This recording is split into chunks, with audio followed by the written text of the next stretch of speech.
All right, folks, why don't we get started? Good afternoon, everybody, and welcome to the May Northwest Gas Association webinar. My name is Connor Wrighton, and I will serve as your moderator for today. And for today's webinar, we're going to have Karen Collins of the Rosen Group. Last month for our webinar, we spoke with the Gold Shovel Standard, who discussed how they're keeping contracting companies accountable for their pipeline safety performance. And this week, we're going to continue our discussion around pipeline safety and focus on the human element and how competence plays a role. Before we begin, let's review the basics for how the webinars operate. We have set aside plenty of time for questions, and we ask that you ask them as you think of them or as they come up. Each of you will be muted throughout the presentation. On the right side of your screen, there should be a GoToMeeting control panel. On the right side, or at the bottom of that, excuse me, there's a chat box that you may need to drop down. If you could go ahead and find that now, that would be great. That's going to be how you ask your questions. If you just type in your questions there, I will introduce them on your behalf as we go along. Karen is happy to share a PDF copy of her slides to those who request it, but she's asked that you reach out to her directly to obtain a copy, and she will have her email address on the last slide of this presentation. So if you would just take that down and email her directly, she's more than happy to get you that copy. Moving on, next week is the annual energy conference for the Northwest Gas Association. This is our largest event of the year, and we still have space for those of you who'd like to join us. You can get more information about that at NWGA.org. And next month, we're also going to continue our webinar series with a discussion around North American energy infrastructure. We will welcome Simon Lack, who's the managing partner for SL Partners, to lead that discussion. A sign-up will be available on NWGA.org today or tomorrow, so keep an eye out for that, and hopefully we'll see you back next month for that discussion. And finally, I'd just like to introduce the Northwest Gas Association. We represent the 6 investor-owned gas utilities operating in the Pacific Northwest, as well as the 3 large natural gas transmission lines. Our members are in Oregon, Washington, Idaho, and British Columbia, and you can visit nwga.org for more information on us. And with that, I'm going to move things over to Karen. So Karen, I'm going to send the show your way, and we'll get started here in just a moment. All right, sounds great, Connor. Thank you.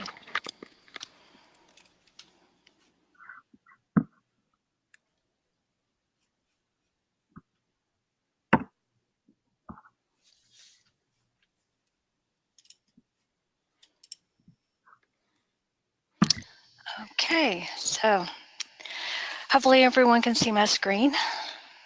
Yeah, it looks good. All right, sounds good. Okay, so let's get started. So today I'm going to talk to you about the role of competency that it plays in pipeline safety management systems. So first, I'm going to give you an understanding on how human factors influence pipeline safety. I'm going to talk about the importance of competence awareness and training within the pipeline safety management system. Additionally, how you're to apply a competency framework within the Plan, Do, Check, Act loop, and to learn about the elements contained in a competency standard. So what is a pipeline safety management system? Well, it's a management tool that will help the pipeline operator, you, comprehensively manage the many aspects of pipeline safety through a systematic continuous improvement approach. It was developed in response to the NTSB's recommendation, and through a joint collaboration of pipeline safety stakeholders, it has a goal of 0 incidents. The Pipeline Safety Management System is also known as API Recommended Practice 1173. To learn more about the Pipeline Safety Management System Initiative, you can go to their website at pipeline.sms.org. Now, applying a systematic approach in a complex world of pipeline operations can be a bit daunting. Luckily, API 1173 provides a framework to develop and maintain a pipeline safety management system. This framework is made up of 10 essential elements, all listed here, and they're contained within the Plan, Do, Check, Act cycle. Competence, awareness, and training is only one of the elements within the pipeline SMS, but it is probably the most important. And here's why. Because while major pipeline accidents with high consequences rarely occur, it's important to acknowledge that the potential is always there. Additionally, media coverage of these events has helped shape the public perception that transportation of oil, gas, and chemicals by pipelines is not safe. You've probably heard the old adage that perception is reality, so that's why it's essential to implement pipeline SMS into your everyday operations. Pipeline integrity teams, including teams of one, are comprised of individuals, each with their own competencies and experiences.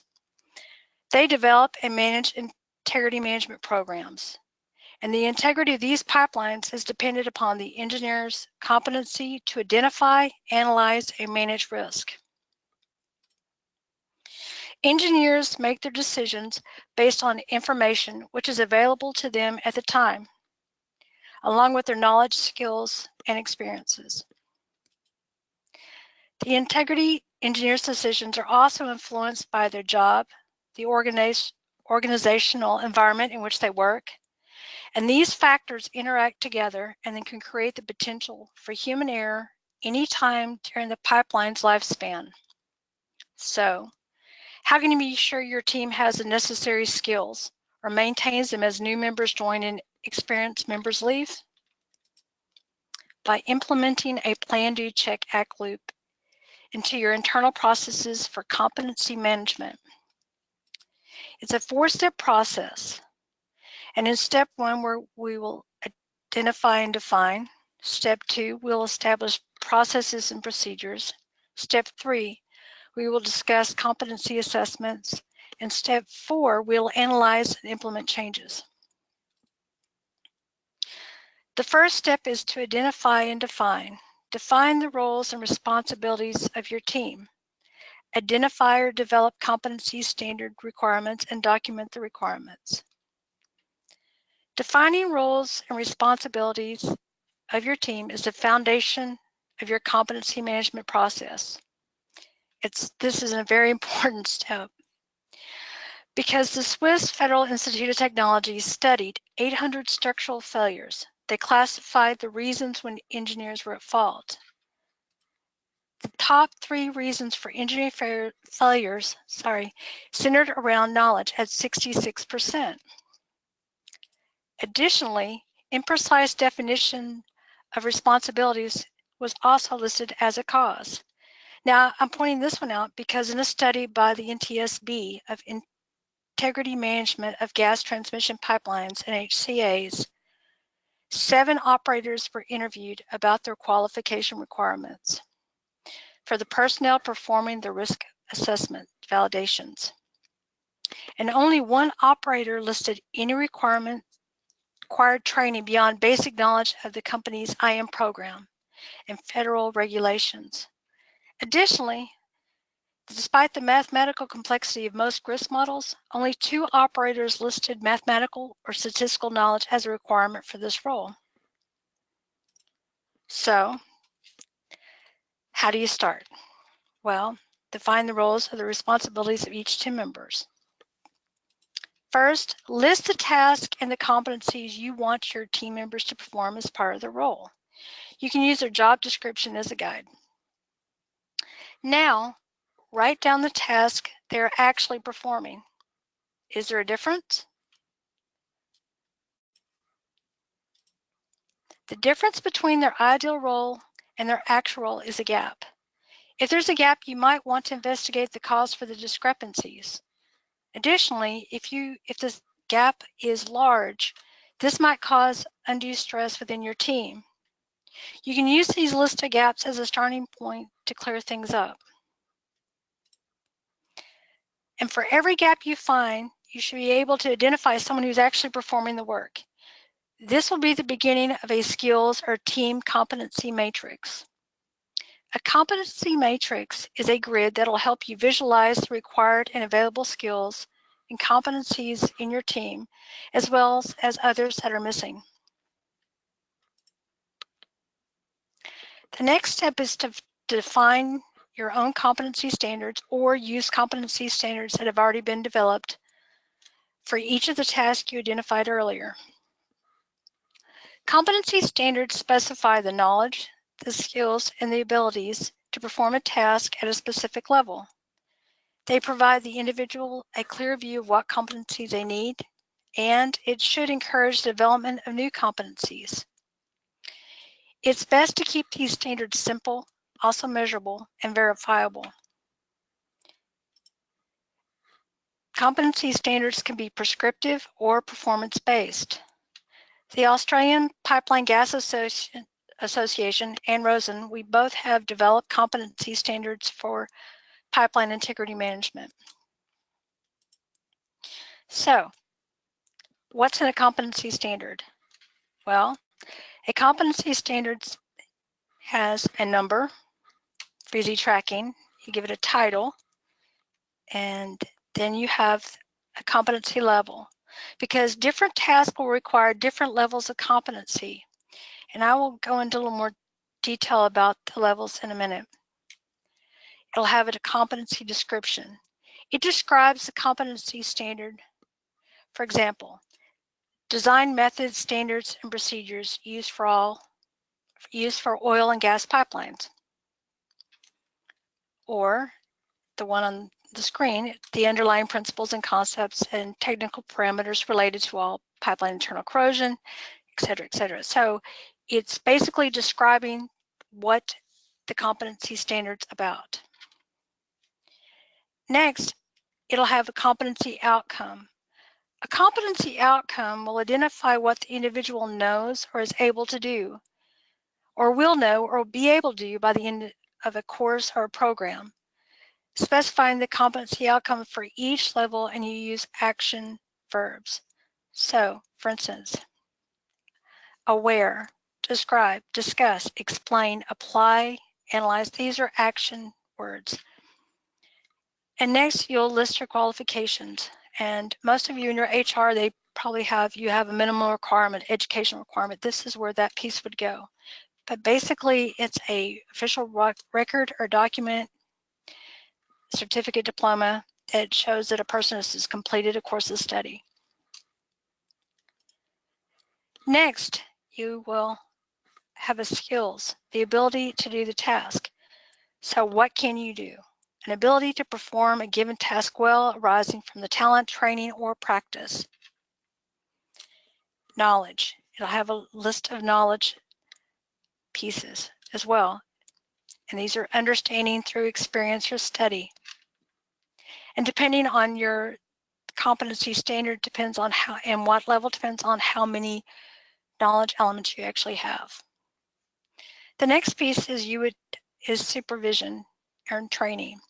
So supervision will detail the level of supervision the individual will need or can give, the same as training. And the assessment method. So it'll detail the type of assessment that can be used to confirm the individual has the competency, such as written closed book examination, multiple choice questions, oral examinations, interviews, etc. Now, competence is obtained from a mix of training, mentoring, and experience. And the ratio is often quoted as 10-20-70. So with that in mind, you'll need to include a training, mentoring experience in your competency standard. The training is the education or training, computer based on the job, classroom, etc. How much is required? Next is your mentoring. Now, for every hour of training, there should be 2 hours of mentoring, guided learning. Mentoring can provide, it's not face-to-face time, it's guided learning. Your mentor will advise, guide, monitor the learning, rather than individually providing the training and experience. So for every hour of training you should have approximately 7 hours of practical application to become proficient in a competency. So as I said earlier, different jobs will require different levels of competency. Competencies levels are useful because they can differentiate between people who have basic skills and those who are experts. Here we have defined 4 levels. At the awareness level, a person is a complete novice and can only work under the direction or by following detailed instructions. And on the other end, you have the expert level. The person is an SME. He can work with complete autonomy on strategic or complex tasks. And as you progress from awareness to expert, the degree of expertise increases, along with a decrease in the amount of supervision and instruction needed.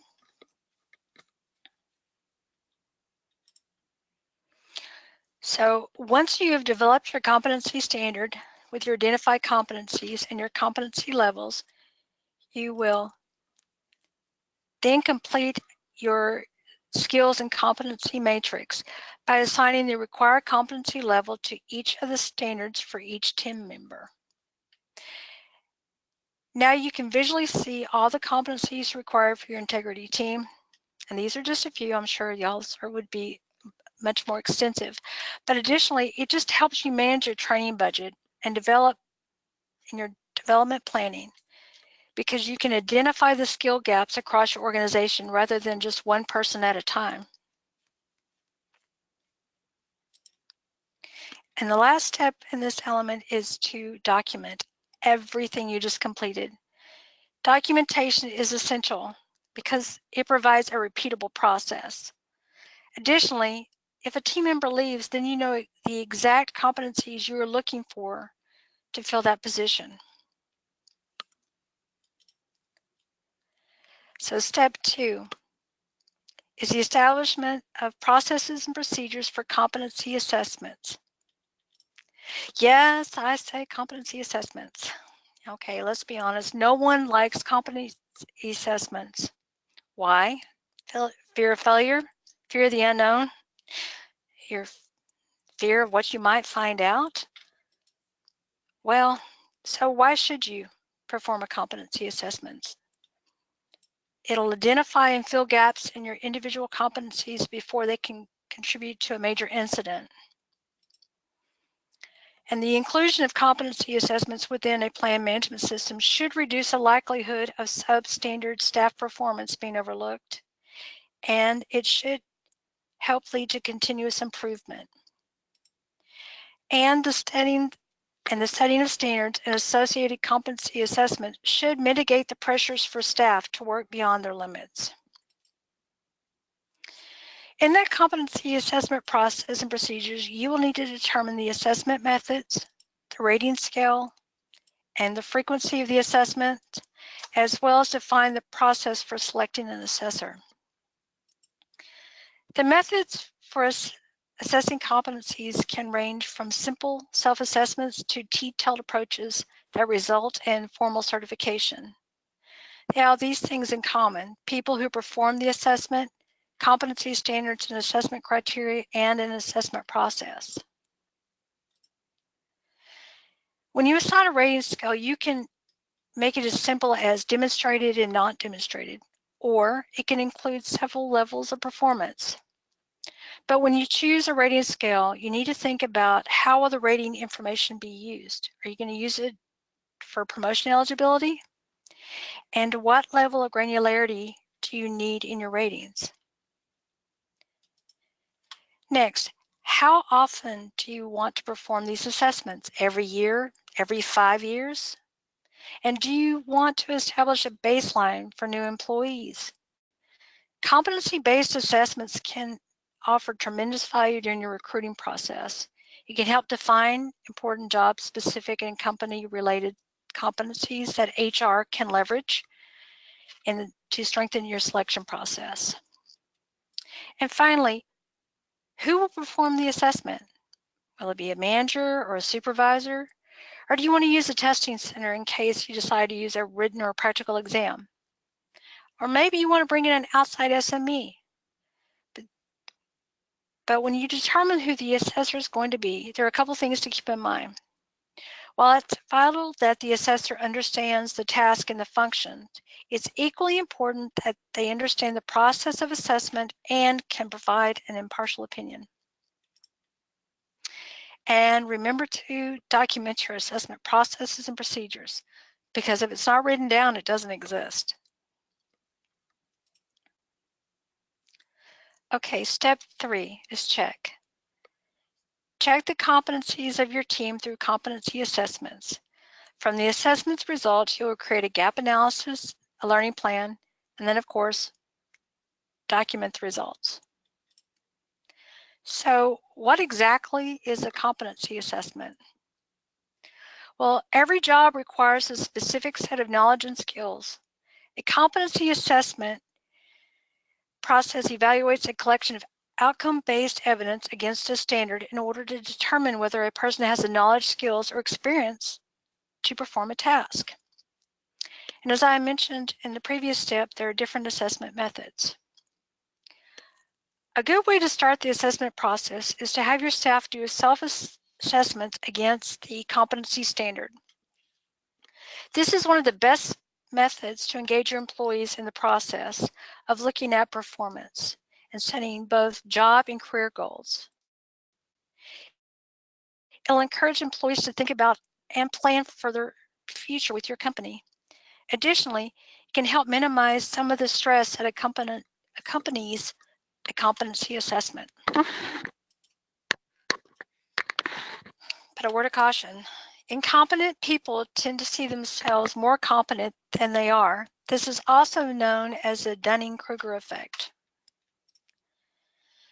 The Dunning-Kruger effect is a cognitive-based bias where people who are incompetent at something are unable to recognize their own incompetence.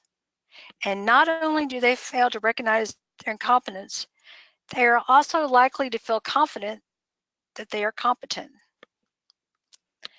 So that's why it's important to include another assessment process, another assessment method in your process. Assessors need to be impartial, and one way to do that is to hire an outside assessor or an independent body. They can verify all the stages and aspects of the assessments have been fair and consistent. Now, some of you may recognize the gentleman picture here or not, it depends, but they authored the standards that I showed you earlier for Rosen. And they've organized themselves, and they're an independent panel for the pipeline industry. Between them, they have over 250 years of experience. So they've been around for a while. But they have their own website, and you can easily find it by Googling their name or just visiting qualificationpanel.com. All competency assessments should be recorded, showing a date, results, and should be kept in a place where they remain confidential. And properly documenting competency development not only keeps employees on track, but it sets a clear performance goals for employees to follow, and managers and tools needed to monitor and assess results. And if during the competency assessment there are any areas identified which need to be addressed, a gap analysis should be performed. A gap analysis is exactly what it sounds like. It compares the knowledge and skills of the individual with the knowledge and skills required for their current role. This data can be used to create a personalized learning plan that maps your employee's path within your organization. From there, you'll have a clearer understanding of where to focus development resources such as incentives, coaching, and training courses. And a learning plan is simply just a planning document. It just defines the competencies that are going to be addressed, how the learning will take place, it'll a schedule, who's going to be delivering the training, etc. Again, remember to document everything, because if it isn't written down, it didn't really happen. And the fourth step is to analyze and implement changes. Analyze the results and implement the changes for further improvement. Learning and development needs to be undertaken. Reassessments should be done to determine if improvements have been made. Utilizing the information from the assessment process and the learning plan, you will be able to have a clear understanding on how to develop your personnel and where to focus development resources such as mentoring, training, and mapping their path within your organization. Because remember, your employees are your company's greatest asset. They're actually your competitive advantage. Next, competency development is a continuous learning process. As competency levels increase, it's important to assess the new and acquired skills and knowledge. Additionally, if development needs were identified, a person will need to be reassessed once learning has been completed to confirm that effective learning has occurred. And just as competencies need to be reassessed, the competency profiles need to be updated as development results are received. Use the information to support evaluations and professional growth. Just as a circle has no end, the PDCA cycle should be repeated again and again for continuous improvement. Yes, and as you might have guessed, documentation. Document any and all changes, because if you didn't document, you didn't do it. In summary, this approach provides an opportunity to streamline and improve workforce effectiveness by further defining roles, responsibilities, and authority. Everyone is clear on what is expected of them and how to succeed within the organization. Competency assessments require the collection of outcome-based evidence about a person's ability to perform, rather than simply assuming that exposure to training assures competence. This process of competency assessment provides assurance to regulators and other stakeholders that a core aspect of safety, namely staff competence, is valid. Competency management is not just about training. It's about engaging your employees and empowering them to be part of the solution to ensure you have qualified, competent workforce today and in the future. Thank you for your time today. Hope I didn't talk too fast.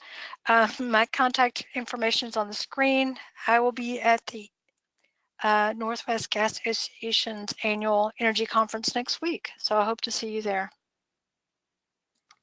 Great, thank you, Karen. And for those of you who are on the line, please again enter your questions in the chat box. I know that Karen will be there with us at Skamania Lodge next week, and I'm sure we'll be more than happy to answer questions then. But we've got a great opportunity now, so please go ahead and get those typed in. I'll give folks about a couple of minutes to get those things entered.